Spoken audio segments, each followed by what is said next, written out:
যিটো ব্ৰিটিছ পিৰিয়ডত গ্ৰ' মোৰ ফুড আঁচনি লোৱা হৈছিল তাত কি লাভালাভ হ'ল, কিন্তু তেতিয়া গ্ৰ' মোৰ ফুড আঁচনিৰ জৰিয়তে যিমান পতিত মাটি মানে এইবিলাক সমান কৰি খান্দি অসমত আজি যিমান কৃষিভূমি আছে তাৰ আধাতকৈ বেছি তেতিয়াই কিন্তু কৃষি উপযোগী কৰা হৈছিল, যিটো অসমৰ এগ্ৰি ইকনমিত বৰ্তমান এইটো মানে এটা ভাল এটা ভূমিকা বা অনুদান কিন্তু আজি সেই তাৰ আমি পাই আছোঁ। আজি আমি কিছুমান সঁচা কথা আমি ক'বই লাগিব, যিটো কথা সুকান্ত ভট্টাচাৰ্যই কৈছিল, দৃঢ় সত্যের দিকে হবে খাঁটি দাম, দৃঢ় সত্যের দিতে হবে খাঁটি দাম, হে স্বদেশ ফের সেই কথা জানলাম, জানে না তো কেউ পৃথিবী উঠছে কেঁপে, মিথ্যা ধরেছে সত্যের টুটি চেপে, জানে না তো কেউ পৃথিবী উঠছে কেঁপে, মিথ্যা ধরেছে সত্যের টুটি চেপে, কখনো কেউ ভূমিকম্পের আগে হাতে শাখা নেই, হঠাৎ সবাই জাগে, যারা আজ মিথ্যার এত দায়ভাগী, আজকে তাদের ঘৃণার কামান দাগি, ইতিহাস জানি নীরব সাক্ষী তুমি, আমরা চেয়েছি স্বাধীন স্বদেশ ভূমি, কুয়াশা কাটছে কাটবে আজ কি কাল, ধুয়ে ধুয়ে যাবে কুচ্ছার জঞ্জাল, ততদিন প্রাণ দেব শত্রুর হাতে, মুক্তির ফুল ফুটবে সেই সংঘাতে, ইতিহাস নেই অমরত্বের লোভ, আজ রেখে যায় আজকের বিক্ষোভ।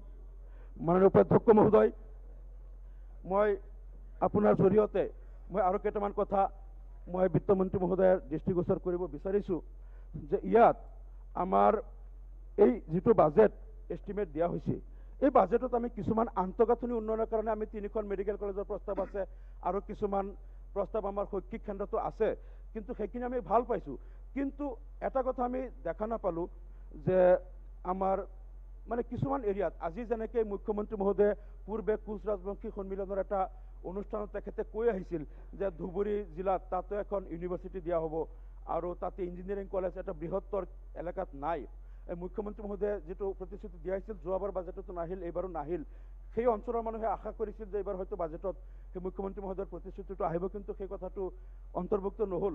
ঠিক সেইদৰে আমি দেখা পাইছোঁ যে আৰু কিছুমান এলেকাত যে য'ত ৰাইজে বহুত দিনৰ পৰা এটা তেওঁলোকৰ ডিমাণ্ড আছিলে, সেই কথাবিলাক কিন্তু এই প্ৰস্ফুটিত ইয়াত নহ'ল বাজেটত। গতিকে আমি ভাবোঁ যে আন্তঃগাঁথনি উন্নয়নৰ ক্ষেত্ৰত আৰু অলপ গুৰুত্ব দিব লাগে। উপাধ্যক্ষ মহোদয় চাওক, মাইনৰিটি ৱেলফেয়াৰ ডিপাৰ্টমেণ্টৰ কাৰণে ইয়াত ধৰা হৈছে এই বাজেটত 184.71 কোটি টকা। আমি হিচাপ কৰিছোঁ যে দৰমহা বিভাগীয় দৰমহাবিলাক দিলে বাকী যি টকা বাচিব, মাইনৰিটি যে 6টা জনগোষ্ঠী আছে অসমত, 6টা জনগোষ্ঠীৰ মাইনৰিটি মানুহৰ পাৰ কেপিটা এজনৰ ডেভেলপমেণ্টৰ কাৰণে 11 টকাকৈ পৰিব, মানে দৰমহাবিলাক দিলে বিভাগীয় 11 টকাকৈ পৰিব। গতিকে এই কথাবিলাক যদি বাস্তৱসন্মত নহয়, এনেকৈ যদি ধৰা হয়, তাৰ কি ফল হ'ব সেই কথাবিলাক আমি বুজিব পৰা নাই। ইয়াতে আমাৰ যিটো ভৈয়াম জনজাতি সকলৰ কাৰণে 943.19 কোটি টকা ধৰা হৈছে, আৰু অলপ বেছি ধৰিব লাগিছিল, কিন্তু তাতো দেখিছোঁ আমি যে পাৰ হেড মাত্ৰ 3,300 তেওঁলোকৰ পৰে উন্নয়নৰ কাৰণে।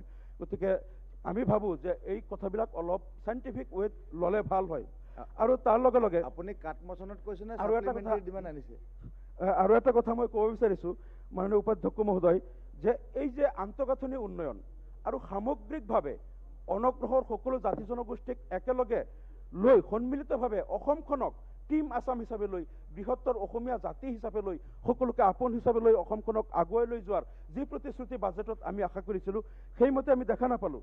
কিন্তু এটা কথা আমি কিন্তু সেই কথা কৈ যাম, প্ৰত্যেকবাৰে কৈ যাম, আৰু সেই কথাটো হীৰেণ ভট্টাচাৰ্য ডাঙৰীয়াৰ ভাষাত আমি কৈ যাম, মোৰ দেশৰ বাবে মই জীয়াই আছোঁ, এই দেশৰ বাবে মই জীয়াই থাকিবলৈ মৰণ পণ কৰিছোঁ, ৰনোৱা বনোৱা হালোৱা এই সকলোৰে মাজত মই আছোঁ, মোৰ দেশৰ বাবে অনৈক্যৰ মাজত ঐক্য হৈ, বিৰোধৰ মাজত সংহতিৰ সম্ভাৱনা হৈ মই আছোঁ, জীৱনে মৰণে শয়নে সপোনে মোৰ দেশৰ আহ্বান মই শুনিছোঁ, শত্ৰু মিত্ৰ সকলোকে মই চিনিছোঁ, মোৰ দেশৰ বাবে মই জীয়াই আছোঁ। গতিকে এই কথাবিলাক আমাৰ দেশৰ প্ৰত্যেকজন মানুহক মই পৰহি মোৰ বক্তব্যত গীতাৰ শ্লোকেৰে মই যিটো কৈছিলোঁ যে আমি প্ৰতিগৰাকী আত্মাৰ যিটো অবিনশ্বৰতা, আমি অসমত 3.3 কোটি আত্মাক বুলি আমি আত্মা বুলি ভাবিব লাগিব। ইয়াত যদি আমি বৈষম্যৰ ভেদভাৱ কৰোঁ, আমি যদি ইয়াত বৈষম্য কৰি পেলাই যদি আমি ৰাজনৈতিক মুনাফা লুটিব খোজোঁ, 3.5 কোটি মানুহক যদি আত্মা বুলি নাভাবোঁ, তেনেহ'লে কিন্তু আমি অসমখন কেতিয়াও আগুৱাই লৈ যাব নোৱাৰিম। আৰু উপাধ্যক্ষ মহোদয়, মই আপোনাৰ জৰিয়তে মই ক'ব বিচাৰিছোঁ, कुछ लोग थे जो डटे रहे थे तूफान नूह गुजर जाने के बाद तक। कुछ लोग ऐसे थे जो जिंदा रहे थे उनके मौत के खबर आने के बाद तक। और उनको औलाद को भेजा गया था परवाना, तुम जो मांगते हो मेरा होने का कागजात, अपने हड्डियों पे लिखा जाएगा ये वरदात, अपने हड्डियों पे लिखा जाएगा ये वरदात, अपने हस्तियों का सबूत जरूर दिया जाएगा। और मेरे जितने यार सब कत्ल हुए थे, इंसाफ तलब है जिनके रूप आज तक तुम स्याही से झूठ लिखोगे हमें मालूम है।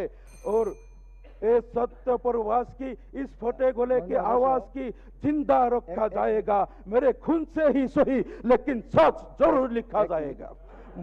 और तुम दफ्तरों में बैठ के चुटकुले लिखते रहो, हम सर को दीवारों पे इंसाफ लिखेंगे, तुम रात लिखोगे तो हम चांद लिखेंगे, तुम नफरत फैलाओ तो हम मोहब्बत बटेंगे, तुम काले कमल लिखो तो हम लाल गुलाब लिखेंगे, तुम जमीन पे जुल्म लिखोगे तो आसमान पे इनकलाब लिखा जाएगा। ये याद रखा जाएगा सर, ये जरूर याद रखा जाएगा। धन्यवाद।